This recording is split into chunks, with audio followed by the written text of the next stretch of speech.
Hello and welcome back to another episode of Focus on K-12, EdTech, and the Education Experience. I'm your host, Doug Konopelko, Education Strategist at CDWG. Today, I'm talking to Jen Womble, Program Chair and Queen of all things FETC.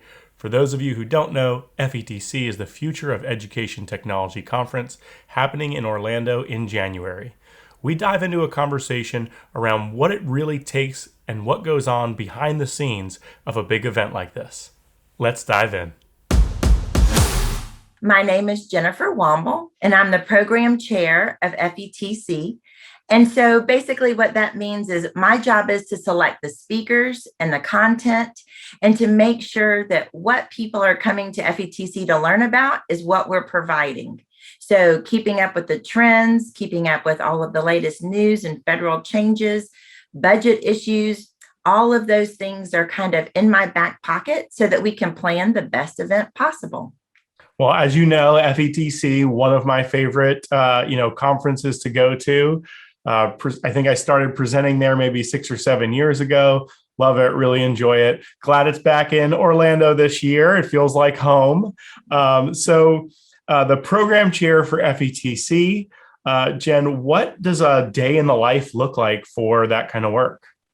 Well, outside of the conference, people don't realize there's a lot of planning that goes into it. Everything from how rooms are set up to how speakers are prepared, how we share content with all of the audience, the selection pieces, also planning ahead for exciting keynotes.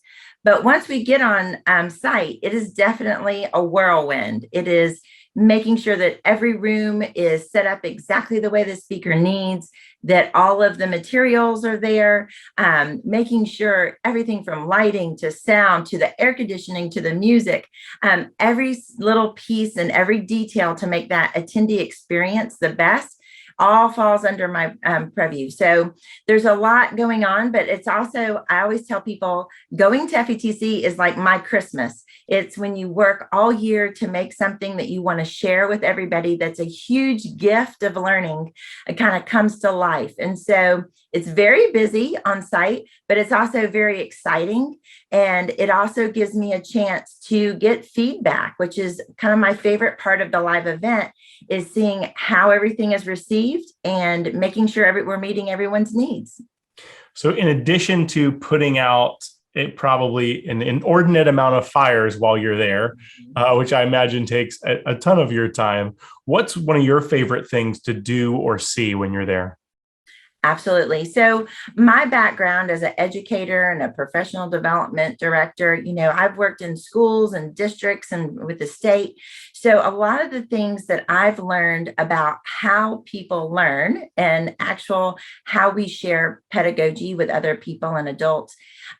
My favorite thing to do is to watch attendees. So I love in sessions to see how engaged people are, the dynamics of attendees meeting other people, sharing ideas, how the synergy is created in the room. And so a lot of what I really like to do when I get a chance is to watch and see how attendees are interacting and how they're learning. And I think that for lots of us who are educators at heart, seeing those aha moments and hearing people actually have conversations about impacting learning immediately when they get back to school and things they want to try, and that building the excitement and energy, I think that is the real, life of FETC. And that's really my favorite thing to do. I don't get to do it as much as I'd like, but I do that, every chance I get. What do you think is the most powerful part of the conference for attendees and appeals most to them? Yeah, so I think back to my own personal experiences and what professional development impacted me the most, even as a beginning educator and all the way through being, an experienced one. And I really believe that, and this is why I'm so excited that we're face to face again, but I really believe professional development revolves about relationships and building relationships. So whether you're sitting in a session and you just turn to a person and talk to them, see what you have in common, sometimes the very best ideas are what we call it happens in the hallways. Those people you meet in the hallways, you have conversations, you reflect on the day at dinner or at the end of the evening, comparing notes with your colleagues. a lot of the times the spark that we find and the way we can reflect on what we're learning and then also implement that into our practice comes in an environment that feels casual. It feels almost like you're talking to family. It feels like your colleagues are open and honest and willing to share. And after what we've been through in the past 18 months, I can tell you educators are looking for what is working, what is powerful, how we're making human connections, how we're caring for each other. And I think in an environment like FETC, we're trying to create an experience where, yes, you're learning how to implement technology in the classroom, but it's building those relationships with other people that you stay connected with after the conference, whether they're from your school or district or across the country. And sharing those ideas are what really impacts the classroom. And we've been trying to kind of monitor that and follow up with attendees post-event over the last few years to see what the greatest impact is. And a lot of the feedback we're getting is the relationships that you make in this conference environment are the ones that really show that you implement and try new things. And you almost have a support group that helps you try new technologies as you venture back to your own classrooms. So it might sound a little odd that going to a workshop or a session or hearing a keynote is really about making a relationship and tying that to your own experience in your classroom. In a year like we've had, right, or in a year and a half like we've had at this point, I'd imagine that the planning process ends up looking a lot different. So when guidance is changing by the minute for an event the size of FETC, what does that planning process look like? Well, it has been a whirlwind. So as you know, last year we were a virtual event and we felt really strongly that as part of, being a partner of the education community, we needed to offer kind of some just-in-time learning and some opportunities with hybrid learning for the free virtual conference. So we're really proud we were able to transition to that, model last year. This year, moving into a live event, we're following CDC standards. Things are changing, and every state has different, regulations and travel restrictions. So we're having to do a lot of monitoring. Sizes of rooms are larger this year so people can spread out. We want everyone to have their comfort level, secured. Of course, safety is, number one on our list. And Orange County Convention Center has been recognized in the nation. They've already been hosting very large conferences for quite a while now. And so they have the sanitation procedures really well thought out between social distancing and cleaning and what people, have as an expectation of a safe environment to be in. And so, that has been kind of the evolving piece of it, but it's also been the changing content. So, last year people were worried about remote learning. Now we have more in person. Now we need to focus on the things we've learned from COVID. We need to look at equity and access, and of course, the social emotional piece. So now it's the ever-changing topics that are coming from it. And then also being able to provide a lot of information about emerging topics. So we have these amazing keynotes, like Sean Acor, who talks about positivity, which is going to be really amazing for every person on the staff. But then we've got a set of mega sessions, including people like Carrie Bryan from Mythbusters, who she's going to talk about how what we've learned about science and science education, we can now put on different platforms and learn from. So that changing and evolving content is really what's been key to me to making it relevant for everyone this next January. So let's put the pandemic over here in a box for a second. Please. Normally, what's one of the most challenging aspects of running something like FETC? Well, the hardest thing for me is making sure we're meeting the needs of every single attendee. So at FETC, you will meet a CIO, you'll meet a librarian, you'll meet a teacher, you'll have a pre-K director, a special ed director. So we really draw in, every member of the campus and every member of the district, whether it's the financial, person at your district or the senior level decision makers. And so what we're really trying to do is pack in a lot into just a few days. And so, my greatest challenge is meeting the needs of all those different roles, making sure that we have content that's viable and relevant, and that all attendees come and they learn something that they can immediately use when they get back to their district. Like, that's my biggest goal. And I'll tell you, one of the greatest compliments I got just recently from a superintendent is that he loves to send a team to FETC because everybody can try and learn something different. And then they share together. And then when they get back to the district, he can immediately see the impact that that's had. So I really think that that's my biggest challenge, is making sure we're meeting every single person's need, which can be hard to get into, so many session rooms on so many days and so much time.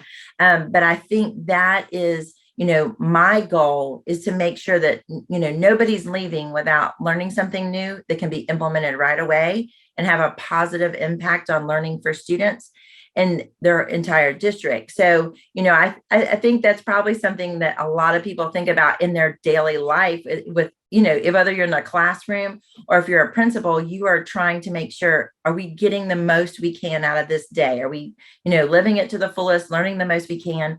And so I'm really proud that that's been our goal and our focus. And I think that really shows in what the attendees get out of the event. Absolutely. So we are starting to see these in-person events come back. We're really excited that FETC is going to be back in person. What are, 5, doesn't have to be 5, but some quick tips for folks getting ready to attend conferences again, whether it's for the first time or even if they're a seasoned vet? Oh, yeah. So, it's been a while since we've all been around each other. So I think that's a great question. So first of all, I would say self-care. Make sure you're bringing a bottle of water, you're wearing sneakers, you're taking care of yourself. Lots of people, education conferences are early birds. So they like to get there and master the whole schedule, but really taking time for yourself and taking time to reflect on what you're learning. Because I think people will be a little overwhelmed to get back to it, and walk a convention center the size of Orange County is a task in itself. So I think that's really important. Secondly, I would say definitely meet people. Go outside of your own team, talk to the person next to you in a session, hear their experience, talk to people when you're in the hallways. Definitely don't be afraid to talk to everyone in the exhibit hall and ask questions. A lot of times people get a little intimidated by new products and kind of exciting updates, but don't be afraid to ask questions. That's what everyone's there for. And we kind of forget that sometimes, is that we're all there to learn. So there really is no dumb question, as many teachers are constantly saying. I also would say, if possible, travel with a team. This is a chance to kind of reignite, a team philosophy, get to know each other, riding in the car again and staying in the hotels and going out to dinner. I think the reflection piece is really important at the end of each day. So that, being with a team or finding a new team, finding a PLN is a great connection to have at the conference. And then just really devour the program, like find the things that interest you the most. Go out and see different speakers that might not be something that you knew about before. Don't be afraid to learn about artificial intelligence, even if you're teaching, elementary school and you're not sure if that applies to you. Now's the time to figure out, how will computer science impact what I'm doing? So don't be afraid to explore some of that content that you might not be sure about or you might not have heard of before, because this is how we learn. That's really what the future of education is about, which is really exciting. And then also, I think, kind of give yourself some time to appreciate it, but also stay till the very end. People always ask me, when are the best prizes? And Friday of FETC is like winning the lottery. There are so many prizes given away, and there's so much, appreciation between T-shirts and, hundreds of thousands of dollars of equipment that are given away. Lenovo has a huge prize drawing. There's lots of great things, but kind of stay till the end and, don't give up on a conference because you're tired. Space it out, plan, and but definitely be there till the very end, because there's a lot of great things happening on Friday this year. We've crammed a lot into a few days. Absolutely. I think really good takeaways there, right? Like sneakers, I always think every year somebody else will text me right before the conference and say they want to do like a competition of how many steps, right? Because it's a good time to do those. Yeah, And then surge protector or power brick, right? Because everybody's always looking for power when they're at a conference. that's So, exactly right. Jen, I really appreciate everything you brought to us here today and everything you do for FETC each year. Well, thank you, Doug. I'm so appreciative, and I can't wait to see you there presenting. So I hope you're excited too, because it'll be a great opportunity for us to get back with everybody and learning together again and continuing to improve on what we've learned the last year and a half. Absolutely. Thanks a lot. Thank you. Thanks for joining us today on Focus on K-12 EdTech and the Education Experience. If you enjoyed today's show, please feel free to like, subscribe, and click the little bell so that you get notified whenever we post a new episode. Or reach out to me on Twitter at @dconopelco. Thanks for joining us. We'll see you next time as we focus on K-12.